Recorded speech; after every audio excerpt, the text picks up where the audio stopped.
And we're live.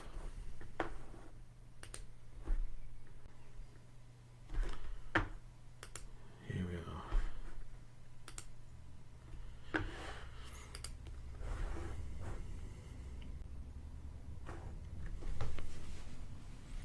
Hi Lucy. Good evening, Jamie.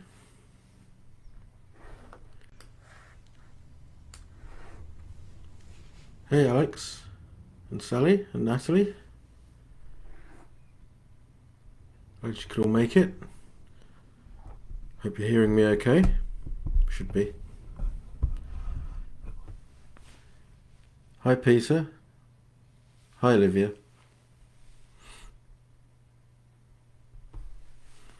Mark and Tom, good evening. Hope you're well.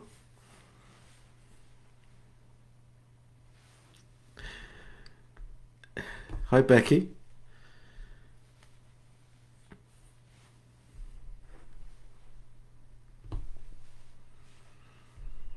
Good evening Steve and Sue and Liz. Good evening to you all.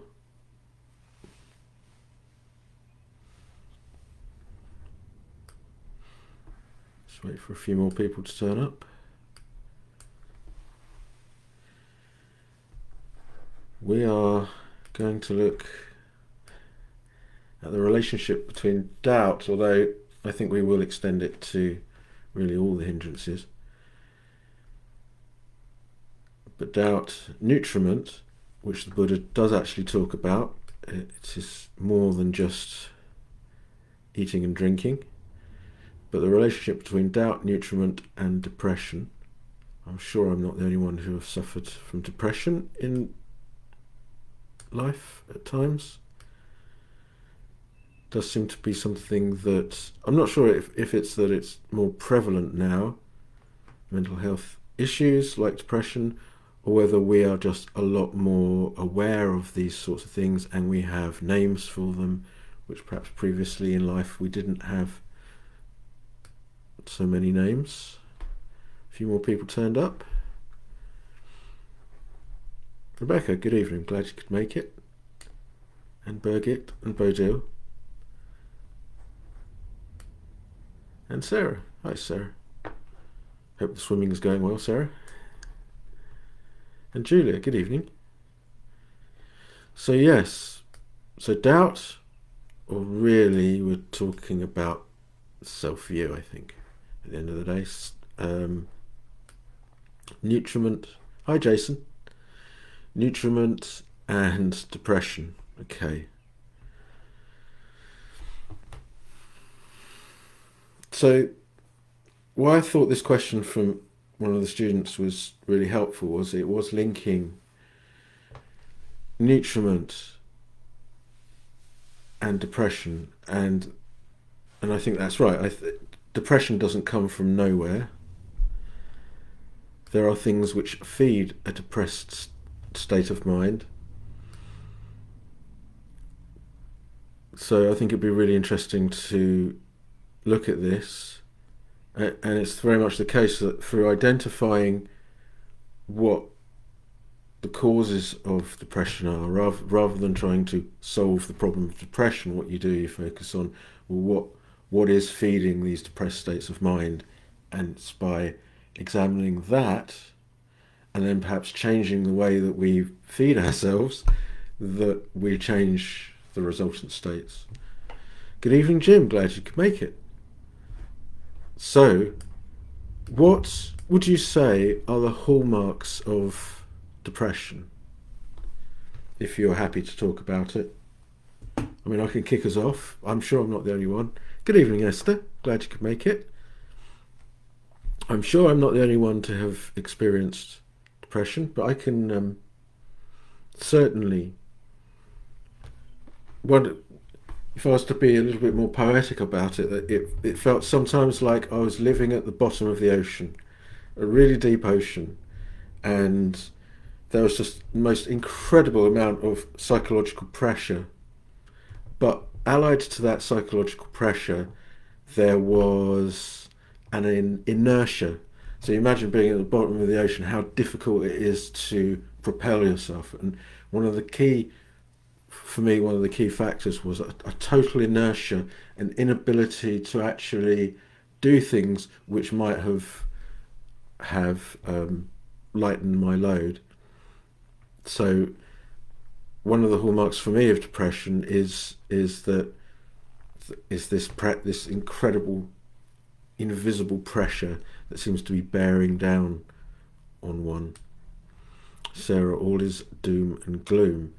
So there's no, hi Alan. So there's no, so what do we mean by that? So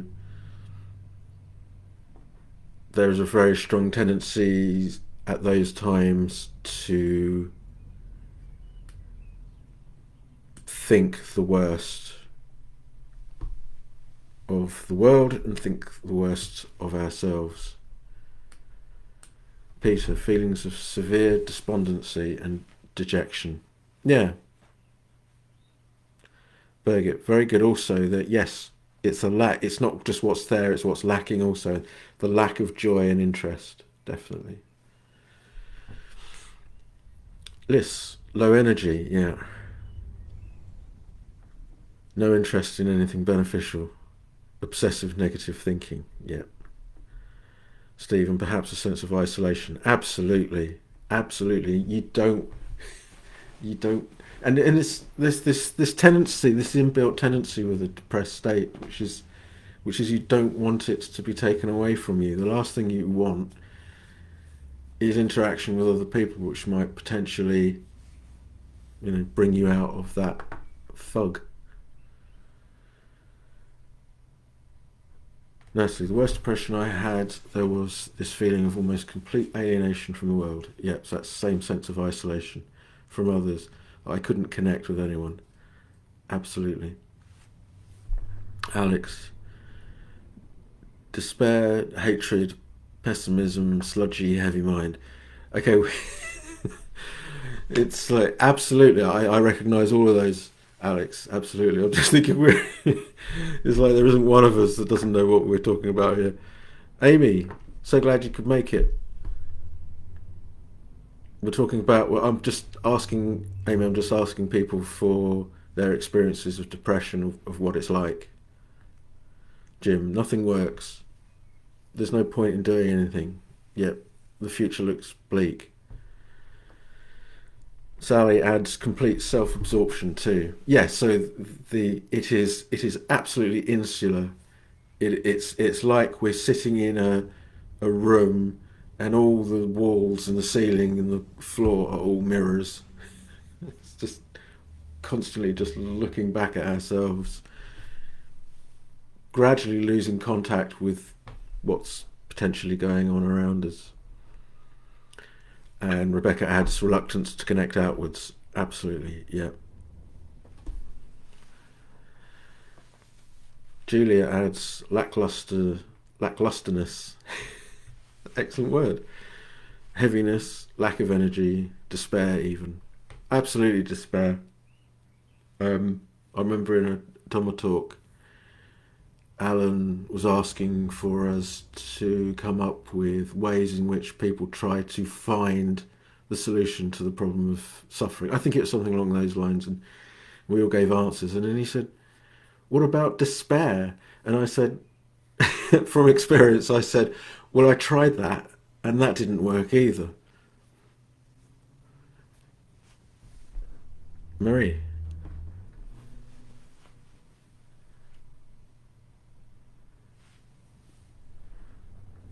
Says, hi Paul, thank you so much for addressing this depression.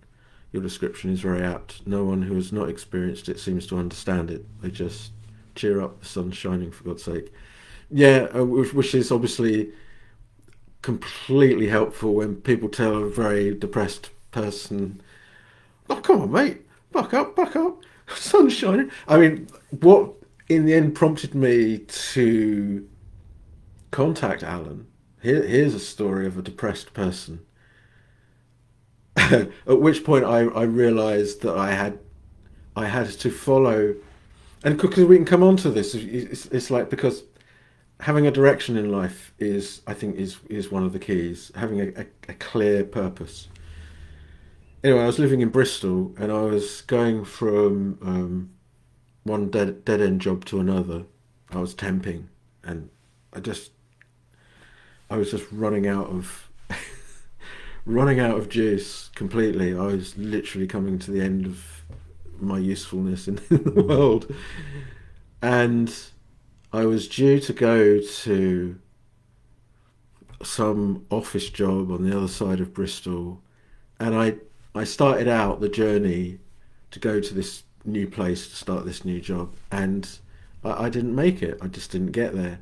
I ended up going and sitting in the park in the town centre. Is it Cabot's Tower, and I was just sitting in the, on the hill there, looking out over Bristol, absolutely unable to muster any joy, any interest, any desire, any.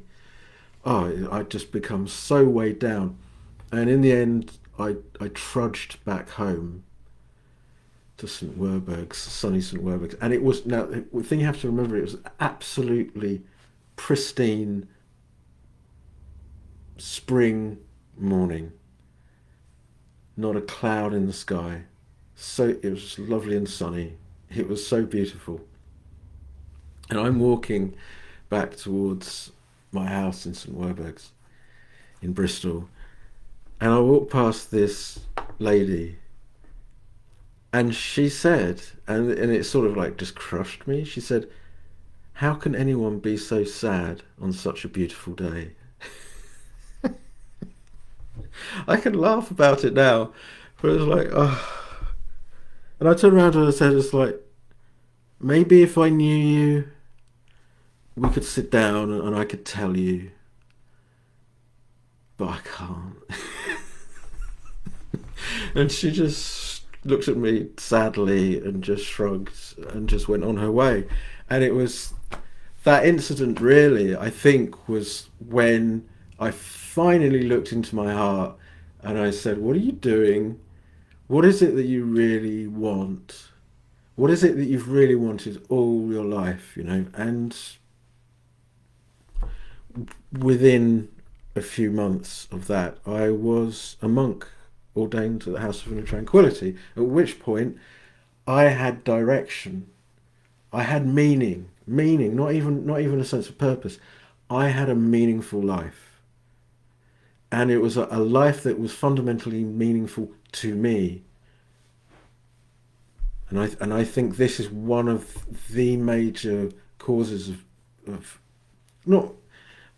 I mean, we have to understand that with depression, depression is a resultant state, okay? And it's not just one thing that's missing in your life that's just making somebody depressed. Not properly. I mean, you might be sad for a few days about something in particular, but depression is has this weirdness because you might not even particularly know why you're depressed. It's invisible. The causes are invisible because the causes, there are multitudes of tributaries. There are a multitude of different things which are feeding these resultant states. So it's not necessarily that there's one thing in particular, but certainly one of those things will be not having a real sense of purpose and direction in one's life, I think. Certainly the case for me. Steve, being literally fed up as food seems to be a way out for me. So overeating continues the depression, with the digestion becoming stuck. I say, so now we're coming on to some of the nutrition, some of the nutriment, different types of things that we're feeding ourselves which will tend towards depressed states of mind. Sarah, blaming. Here we got this is absolutely, Sarah, and it makes me very aware of the fact that we have to what we're talking about here.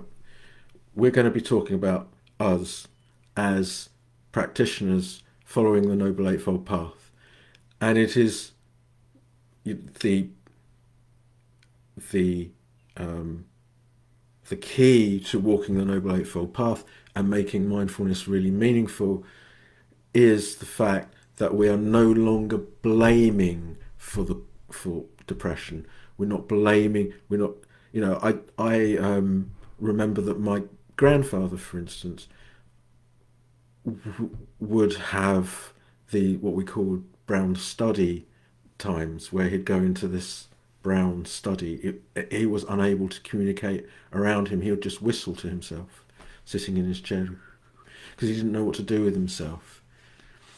And I think there are sort of generational, or generational influences too. I think we do pick things up generation to generation. Yes, of course, there are supporting conditions in the world that might tend towards depression, that might be contributory factors, but as meditators, we are no longer blaming supporting conditions. We're no longer blaming family or friends or the government or environment, or because we recognize that these are all supporting conditions which are the product of all our past actions. So we've got past the blame. What we have to do, what's most critically important with depression, is to take an interest in it. So what we tend to do is, this is why people take antidepressants, they don't want to be depressed. Completely understandable. But as meditators, we have reached the point where we're saying that doesn't actually work. You need wisdom. To be free of suffering, you need wisdom. And what is it we need wisdom into? Whatever it is that's causing us to suffer. So there has to be a willingness, not just a willingness, there has to be a transformation and saying, no, I want to look at all of this. That's the single most important thing. So we're no longer blaming the world, but neither are we blaming ourselves. And of course, what is the one thing that keeps a depressed state in being? What is the one thing that keeps it all going and keeps it all, contained? And we're not willing to release that depressed energy. We're not willing to move away from it.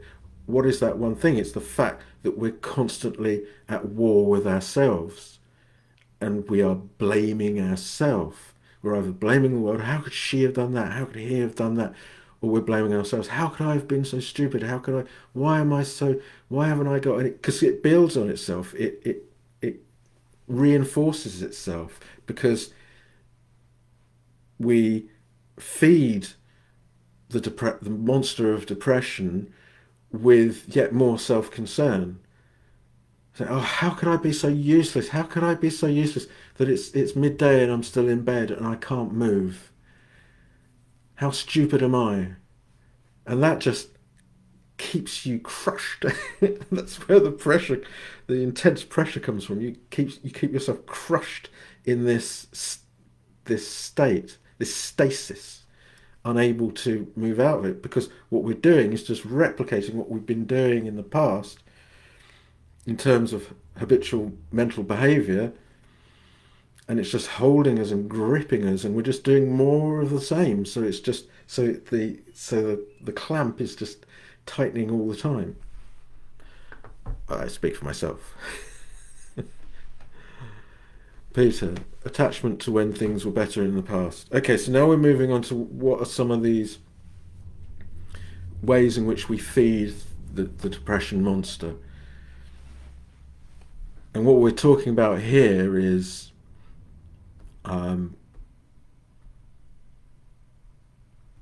volition. So all the hindrances are they are volitional tendencies. They are negative habitual patterns of mental behavior. Yeah. So we're in a negative place, we're low on energy, or we're experiencing a void within us. I think somebody's just mentioned that. I'll get to that comment in a moment. And how do we respond to this highly unsatisfactory state of being with extreme negative habitual responses? And so we're constantly feeding the monster. Sorry, that's not emotion, that's hiccups. Sorry, this is a really serious, really serious subject. Anyway, very serious subject. And overall, I think not taking yourself seriously is one of the key ways to get out of depressed states of mind. Most definitely. So we've got these four kinds of nutriment, and volitional activity, of course, actions have results. This is why it's so important to take true responsibility. So we're not blaming. This is the other point about blame. We're not blaming people for being depressed. That's not what the Buddha's teaching is doing. But it is pointing out that you are causing it yourself. Even if you're saying the supporting conditions can be, your depression can be attributed to external conditions. Yeah, but the law of kamma states that those supporting conditions have come about through our own past actions. And so the whole emphasis of the teaching is about taking responsibility and to stop that attempt to try to get rid of the problem, and instead learn to take an interest in it. And so you're willing to remain with the discomfort, with the problematic life situation. So if you're lying in bed and there's no energy, and there's this sense of extraordinary pressure, in my own case, and there's this stasis and this inertia. It's because something somebody once told me, which was really, really helpful, was the problem is exacerbated because actually we're trying so hard. And in those situations, it's learning to not try as hard, not try as hard to solve it, but to have some self-compassion and say, this is my situation. It's been like this for however long. I can remain in this a little bit longer, and relaxing into it, feeling that inertia, feeling that pressure, learning to be mindful of that state and the components of that state, because depression isn't a thing in itself. It's a collection of things, and we just label it with this overarching term, depression. But what exactly do we mean? What are the components?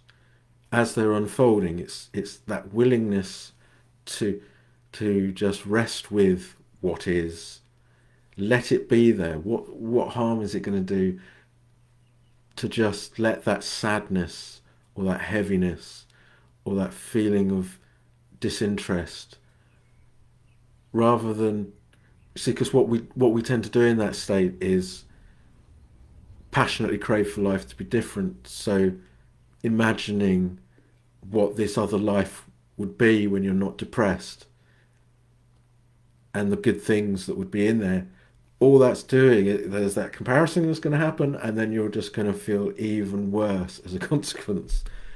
So what about changing it around and saying, okay, so what are some of these tributaries that are feeding into the main river of this depressed or negative state of mind? So I'm going on and on. See what you've been saying in my absence. Marie, just void of any feeling whatsoever. Brain stops working. Keep a list of things to do when I fall in these black holes of nothingness. Only problem is I completely forget that I even have a list. And this is the problem, because it is so. We stop trusting the things that we know are going to be the things that are going to get us out of the hole. It's like there is a real reluctance to get out of the hole that we put ourselves in. And I understand completely what you mean, Marie. I mean, often it's You know that you've got a plan somewhere. You know you've got a life plan somewhere. You know you had this idea of who you wanted to be and what you wanted to do. And it's like, in some way, shape, or form, and this is where the doubt comes in, doesn't it? I think. Because you could just get up and go and work towards whatever goal it is you have in mind. But something prevents that. And so all these states tend to reformulate themselves at an even greater pressure. We tend to, so, what will resolve the problem of that black hole of nothingness would be to go and do something, would be to go and take an interest in something. And we know that. But the intensity of the doubt is saying, well, either I can't do it, I'll never make it, I'll never be good enough. All these, it's self-imposed failure, isn't it? It's ensuring that you're going to be in even more of a knot rather than releasing. So my idea that, well, it's at those times that we need to relax into the depressed state, allow it to be there, and practice mindfulness of it. That's predicated on there being enough interest to practice mindfulness.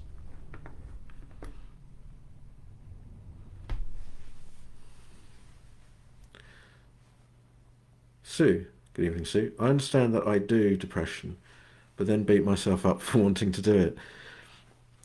And this is why we have to relax and allow for the depressed state, and rather than thinking that it's something bad and that I am because one of the deepest reasons that we do the hindrances, any of the hindrances at any time, is that it reinforces the sense of myself as being this separate autonomous entity.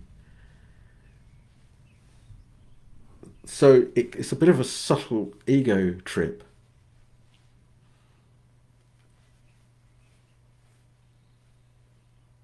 Angels can fly because they take themselves so lightly.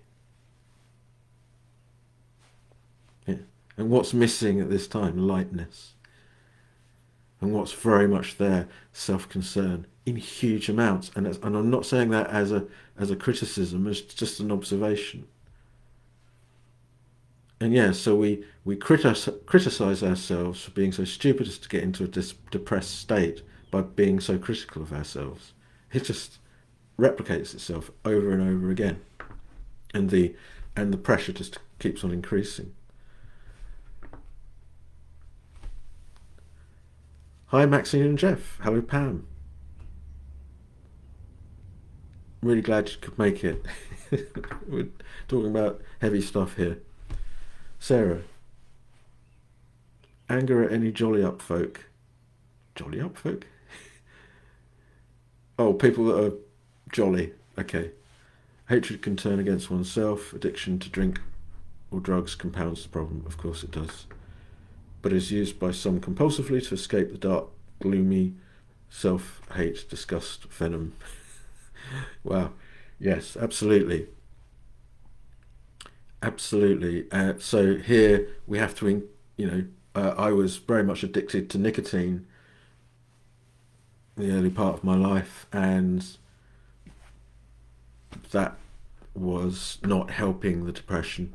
A few other things as well. Won't go into too many details about all that, but yeah. So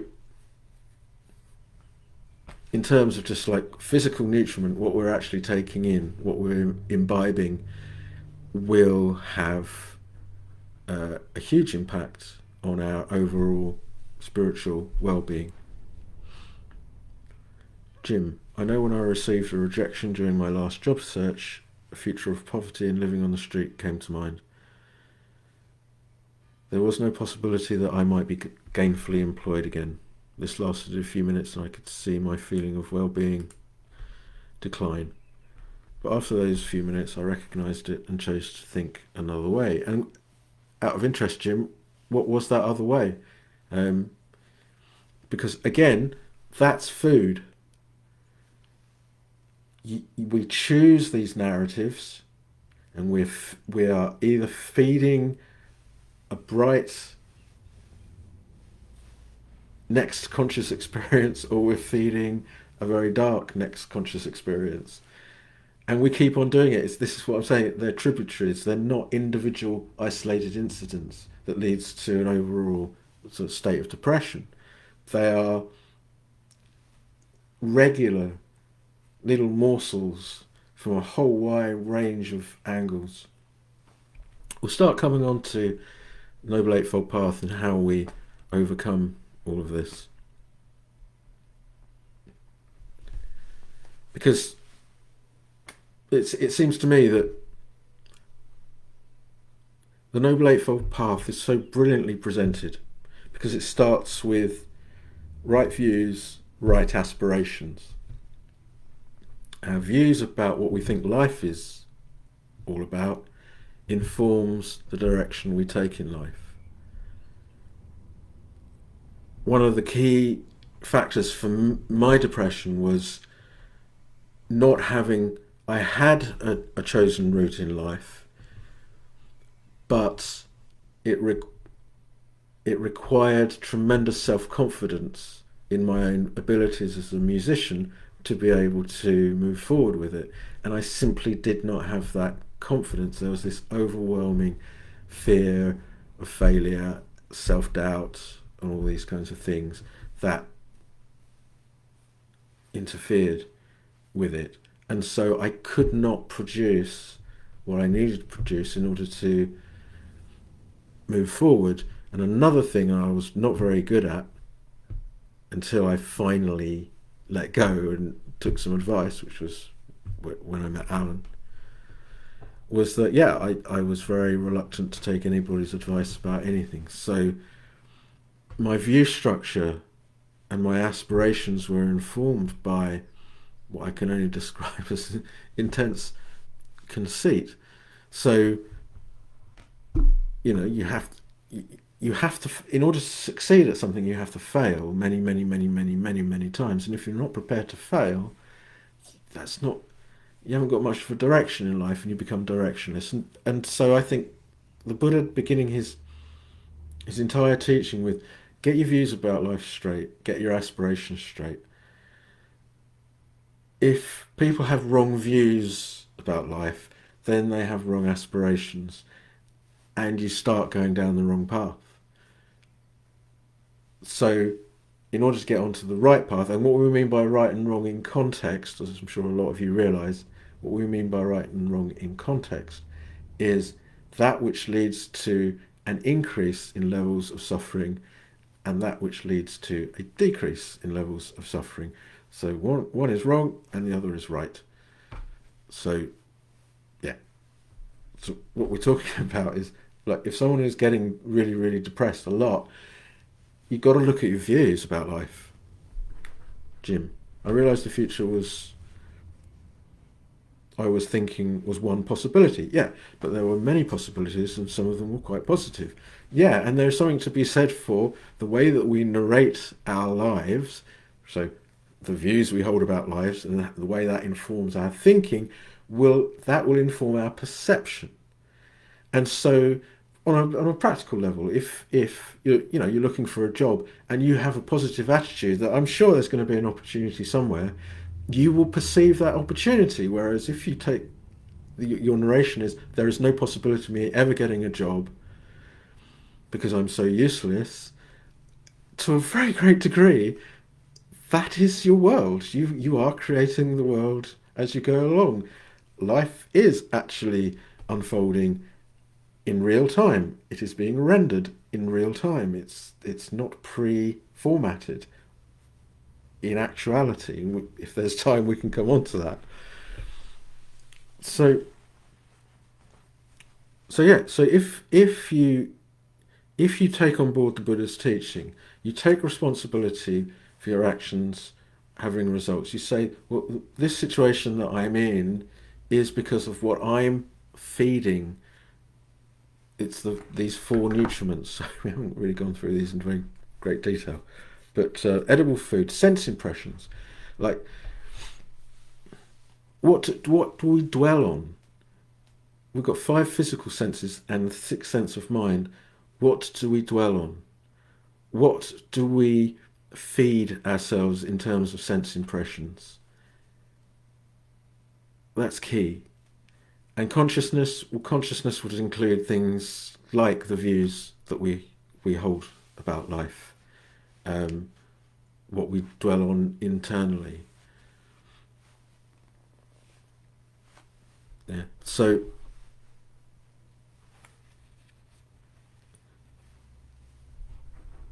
if somebody is saying, well, no, more important than anything is being free of suffering, and your view structure is adapted to include the possibility that what you're going through might actually be right for you in terms of developing wisdom. So if you're saying, well, my goal in life is to develop wisdom, then you can lie in bed with that depression and that sense of inertia and that sense of pressure and that sense of feeling like the most deplorable person in the world and entirely unlovable. And you can learn to watch. Now you've got just the most amazing purpose in life. And the very thing that you're trying so hard and working so hard to try to get away from, you're finally relaxing into and you're beginning to look at.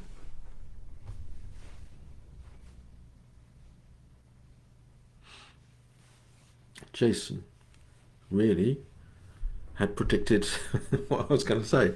The depression could be seen as a call to pay attention to one's experience. Sorry about that, I shouldn't really do that in public. I just did, so I can't stop it. The depression could be seen as a call to pay attention to one's experience. In paying attention, it's possible to see something not previously noticed about the processes going on that can change the depression or undercut it. Yeah, so for instance, the person that asked the original question was very concerned about social media, that attending to social media was actually making him angry, upset, sad, disappointed, angry. So, in terms of sense impressions, in terms of consciousness, he's feeding himself this stuff which isn't doing him any good. Yeah? So, what do? You get out of social media. You stop playing that stupid game. It's such a stupid game. It's so not. I mean, what we do, I think, is brilliant. I think we use social media for the very best possible reasons. We're not out to get anyone. We're trying to help one another. So, obviously, watch this. But all the rest of it, it's like, well, no, you know, if you're going to watch the news, remember that they are trying to make you frightened. And through making you frightened, you keep on watching. That was a bit controversial, what I just said there. But anyway, you know, I mean, if the 6 o'clock news came on and old Fiona Bruce is sitting there going, everything's fine, literally everything's fine, then you don't need to watch anymore. Oh, everything's fine. Oh, you can just go outside and just play. Great, all problems solved. so, so Jason, you're absolutely right. So you can start observing. If you say, well, no, the development of wisdom is key. I'm not going to try to solve the problem of depression, because depression is this one word which is really a bag full of different things, of negative things like we've discussed. I don't have to solve the depression. What I need to do is observe these processes, these volitional processes, these view structures, these habits of mind, these tendencies, the what I tune into and what I tune out of, and observe these processes and see that they are indeed very changeable and very malleable. Because one of the things about these very negative states is it's constantly reinforcing the wrong information. It's reinforcing the idea that things are permanent. I'm always going to be like this. Whereas in actual fact, it's a very changeable situation. All these components are changing all the time. So what else can we do not to get rid of the depression, because the depression will just simply vanish if we are doing other things. So how can we feed ourselves using these four of edible food? Where have we got to? Edible food, sense impressions, volition, kamma, and consciousness. How can we change the way that we feed ourselves so that we get a different set of results?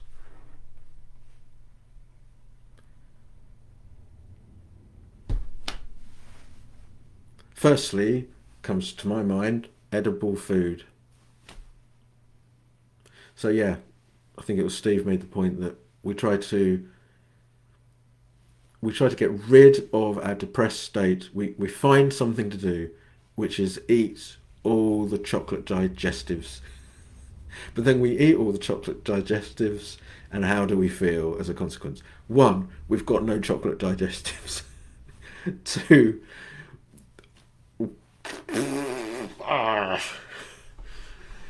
we feel fat and ugly and stupid and like not a proper adult.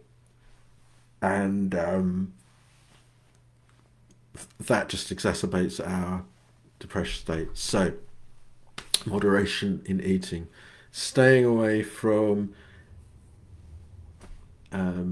quick hit substances like caffeine, reducing caffeine intake, staying away from alcohol. Because you're a different person now, because you've embraced a spiritual, but I am a spiritual being. I am walking the Noble Eightfold Path. Moderation in eating, keeping the precepts. Right? Keeping the precepts will do a tremendous amount in recalibrating mental states. Huge amount in generating a more positive self-image, a healthy self-image as a fully functioning adult contributing to the well-being of the world. So it's moving out of that self-imposed cell with all the mirrors. It's moving out of that and going, oh, there is a world around me.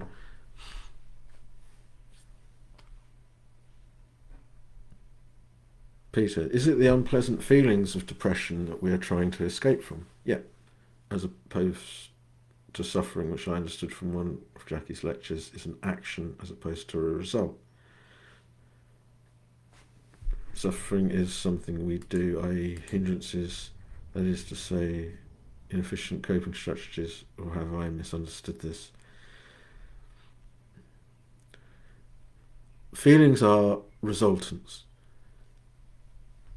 An unpleasant feeling arises as a result of inefficient, negative habitual patterns of behaviour, all of which are designed to try to resolve the problem of suffering, but only perpetuate and deepen that state of suffering. So depression is a state of suffering that has unpleasant feelings as a component.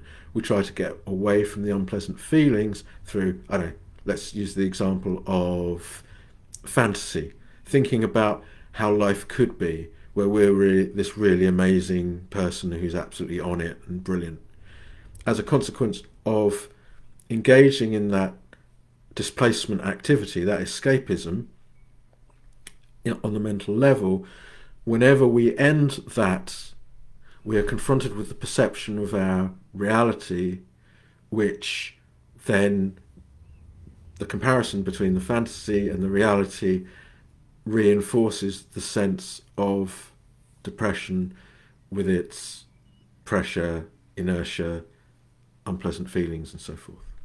So there are always the two sides. There's the active side and there's the passive side.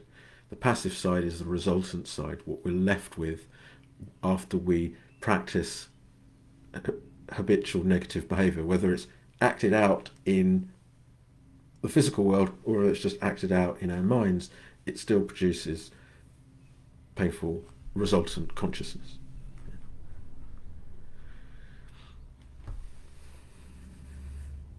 Sarah, use formal wise reflection. Think of how many ways we are fortunate, well off. Okay, so that's recollections is a really good idea. But you have to want to, underlying this. I know obviously one of the factors of the depressed state is not wanting to. So you have to reach that point, like my moment in Bristol, where this woman is saying, "How can you be so sad on such a beautiful day?" And me going, "I've really got to sort this out," and not knowing how, which is why I went to meet Alan. So it was the end of my hubris. It was the end of my conceit. It was the end of me believing that I could work it all out, realizing that I couldn't. And I think this then moves on to Natalie's observation. Spend time with understanding, uplifting friends, especially those with a sense of humour, especially those who are also engaged on the spiritual path, especially those who have walked the path either to the end or further than you, and that can sort of turn around and offer helpful advice. But it's a question of you. It's like, is your drawbridge down, or are you still in narcissistic me mode? Sounds a terrible thing, isn't it, to accuse somebody who's depressed of being narcissistic, but the emphasis on me is so great in those times. It's just whether somebody has realized that actually they, not only that they must, but they can take responsibility in a different way, with humility and an openness, and then all these things that we're talking about become possible. This is one of these imponderables. It's like, at what moment does somebody truly become a spiritual adult? Well, I think you become at least, you're fit to go to university once you've finally acknowledged that you don't have all the answers, and being open to listening to somebody else's guidance is actually a really good thing, and one that you can do, and you feel so much better for doing so. But absolutely, Natalie, spending time with understanding, uplifting friends, especially those with a sense of humour. So what else will help to change? I'm not just talking about an individual period of depression. I'm talking about what's going to change the culture, your own personal spiritual culture, so that you are feeding yourself differently. So another thing, something that Alan talks about, is very much turning outward and becoming of service to others. And he gives the example that he came across of apparently an actress who suffered depression, who eventually bought herself a puppy and lavished loving, caring attention on this puppy. And because her focus changed from just being completely internalized and navel gazing and just focusing on her own troubles, she opened up, allowed another being into her life, even if it was a four-legged friend, nonetheless, still a being that needs to be fed, needs to be watered, needs to be walked, needs to be petted, and in response will give you loads of love. It's all you need. Love's all you need. I could have just said that, really. Love, love, love. Love is all you need.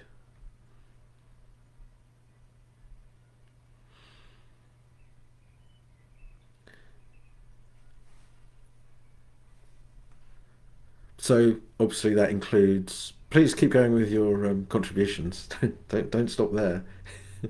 How can we overcome the tendency towards depression?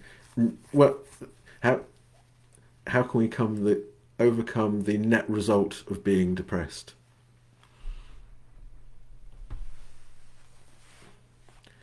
So obviously, if you start to really open up to all of this, you're keeping the precepts. You're reflecting on the things Sarah was mentioning. You look, because there is so much which is right about life after all, and we're not focusing on it. We're just focusing on the negative. So it's redressing the balance, getting a more balance by looking at all the things that we have to feel fortunate about. That's helping with our conceit. That's helping bring a lot more humility to to mind, and establishing this more balanced view of life, which is to say, but I'm here. I've got a roof over my head. I've got clothes on my back. I've got food in my belly. I've got access to medicines when I need them. All right. Well, let's start from here. I think I go back to the thing I started with. It's like having a real sense of direction in life, and undertaking the Buddha's teaching in earnest, realizing that it works, and applying oneself to it every day. It gives you a reason to get up every day. It gives you a structure to your life. So obviously meditation, practicing loving kindness meditation,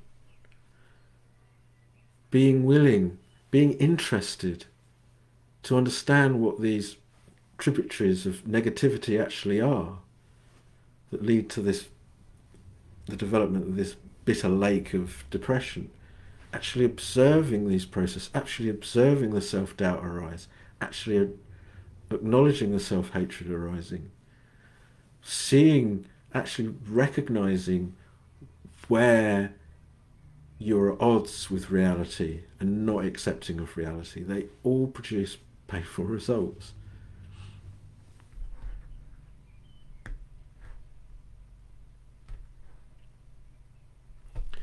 Sarah, physical activity can help. Walking in nature especially can get a sense of wonder and connectivity going.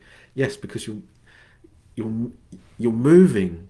Just the sheer act of moving through space is changing your perception.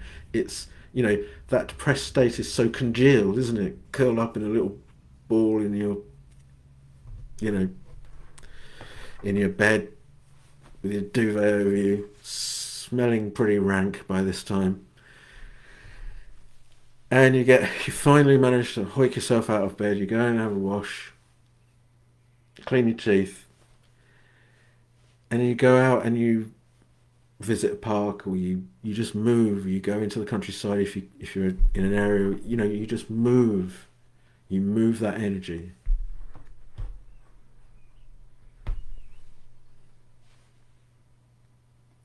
Liz, what about a bit of discipline and structure? Just doing something whether you want to or not. Great point, Liz. Not that the other points weren't great. They were great too. And this is a great point too.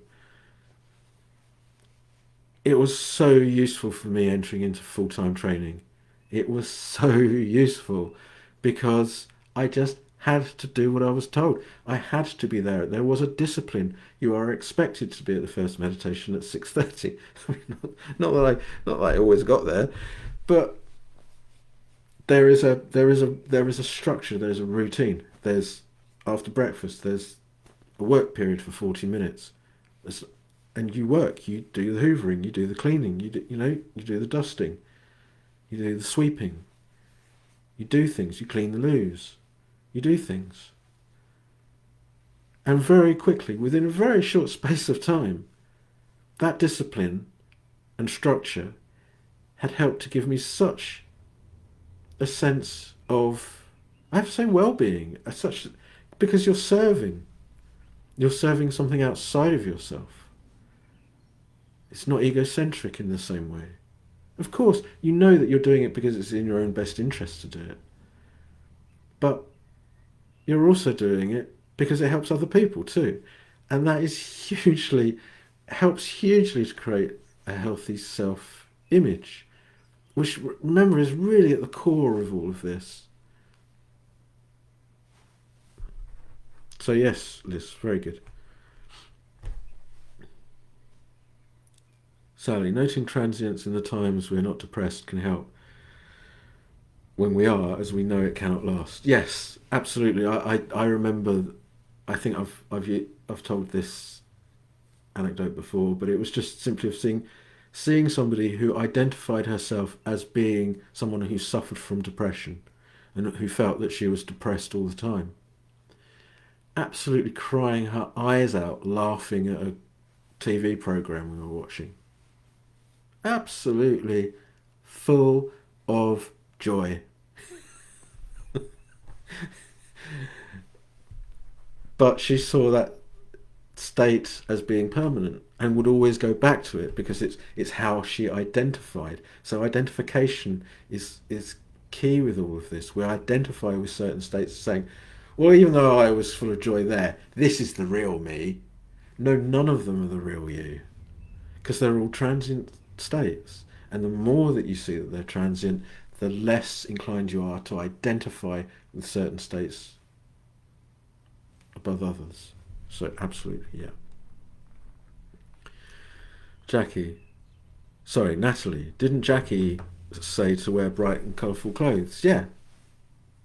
I mean, it depends who you are and where you're at. But if somebody is doing a lot of self-hatred, if they're on retreat doing a lot of self-hatred and they're coming into interviews wearing all black,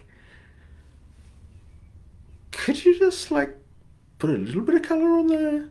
Just brighten it up with something there, just to, just to offset the sort of Darth Vader thing you're going for here. Maxine, it's very helpful to accept that it won't last forever. Yes, because that means you can sit with it.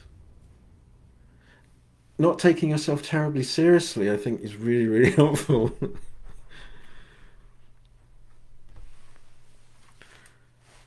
Olivia, conditionality. There is a reason for why the feelings are. It's not personal. Yeah. Again,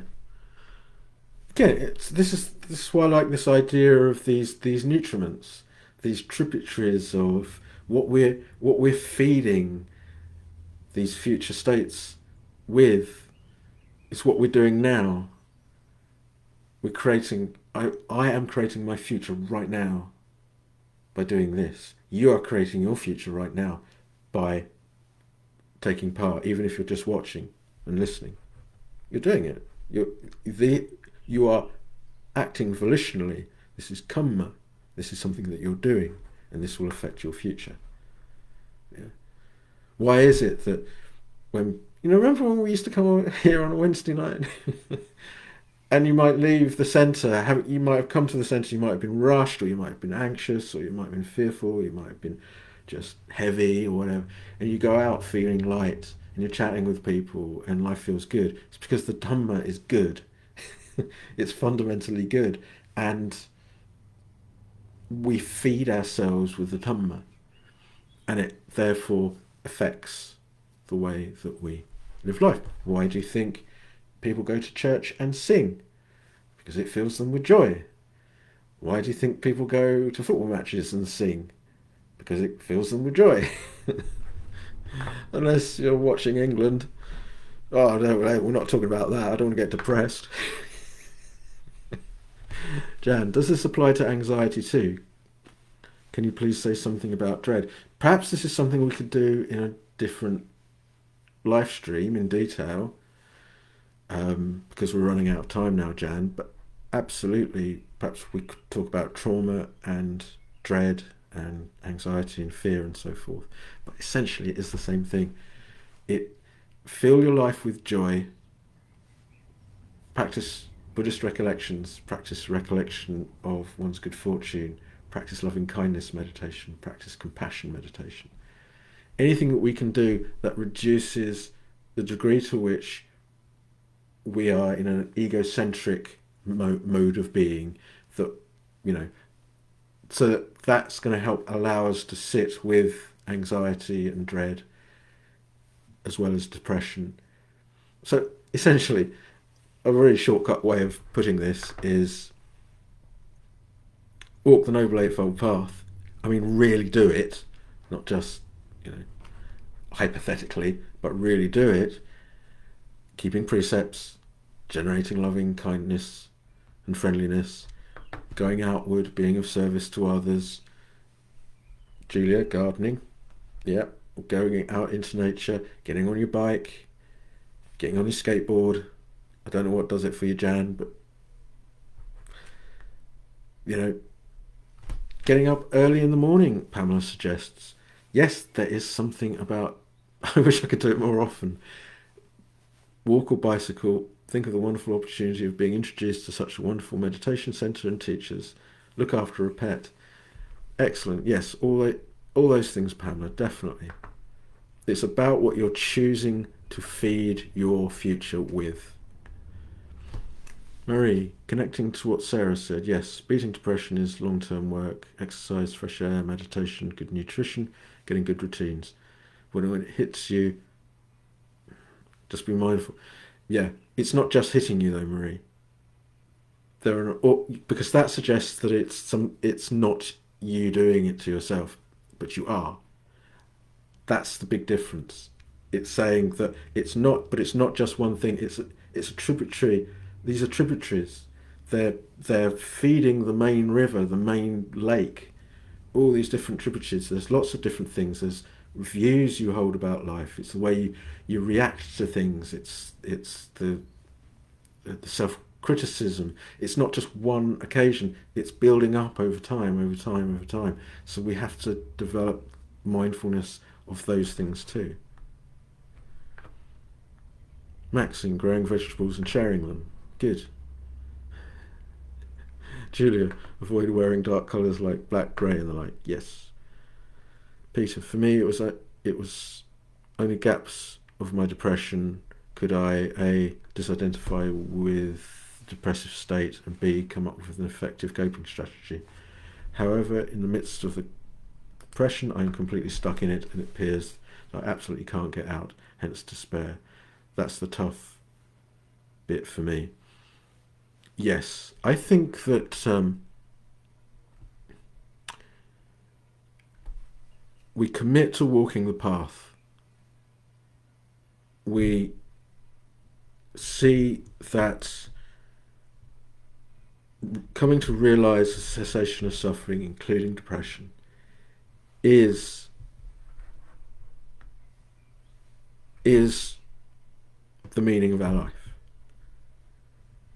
And that in those periods when we hadn't noticed what we were doing habitually that gave rise to this depressed state, we're in that depressed state, we would then be able to fall back on that view structure of what our life is about, what our purpose in life is, and we can rest in that, and we can say, right, I don't have to escape this depression.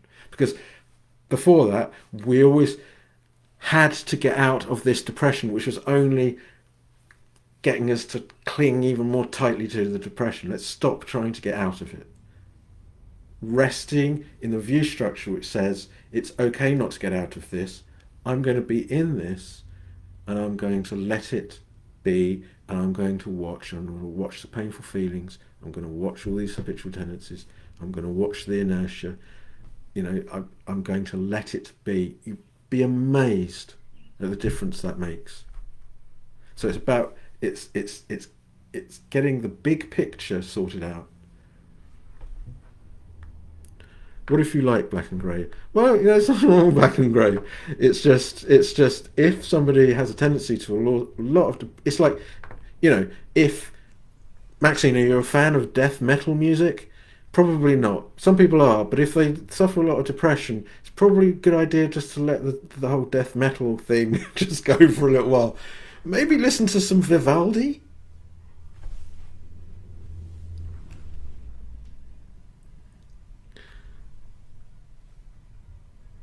Oh, everyone's saying thank you.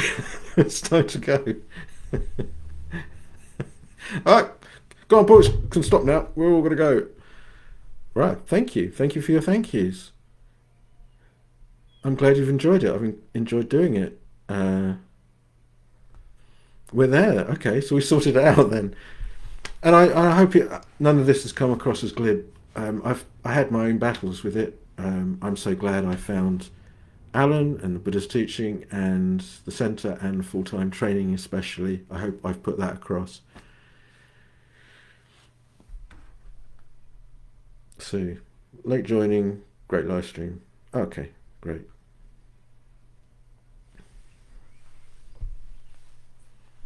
Sarah's asking something. What's this?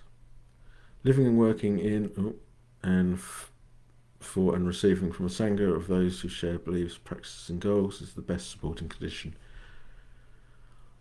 Not to fall into depressive states. Of course, we get lessons everywhere, every day, but distractions or lack of supportive college is huge. Yeah, let's hope we can all be back all together soon. We can cry on each other's shoulders. Maxine does like death metal music. And Vivaldi. Wonderful. Why shouldn't you? I don't know why I'm surprised by that. But there's no reason why you shouldn't like death metal music. But you know, I mean, I grew up listening to Joy Division. I was 11 and I was listening to Joy Division. I think I could have been doing other things, but it could have been different.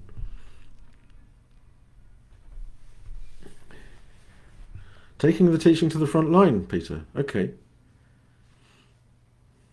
I do absolutely get your point about how, you know, when you're in a depressed state, it's extremely difficult to act in skillful ways. I absolutely understand that. And so, it's a slow business, but that depression isn't being zapped from outer space. It's built up from all these different tributaries, and then it appears to sneak up on you, and then you're in it, and then you can't face life, and it's at those times it's falling back on your faith in the Buddha, the Dhamma, and the Sangha. It's falling back into the loving arms of the Buddha and realizing that his compassion isn't just to say, oh, there, never mind. The Buddha's compassion is to say, there, no, never mind. It will come to pass, but you really need to take responsibility. And if you're willing to take responsibility and look at what you're doing, you can come out of it. That's essentially it. So, utilize every part of the Noble Eightfold Path. The mindfulness, the ethics, getting your views straight, real practice of things like loving kindness, recollections, and obviously we haven't dealt with it this evening, but the higher teaching also, getting into observing how these states are all arising and passing away. Okay, right, we're done, we're over. So speak to you all again next week. Perhaps we can do one for Jan on dread and trauma, perhaps. Okay. Have a great evening, guys, and the rest of your day if you're further away, and we'll speak again next week.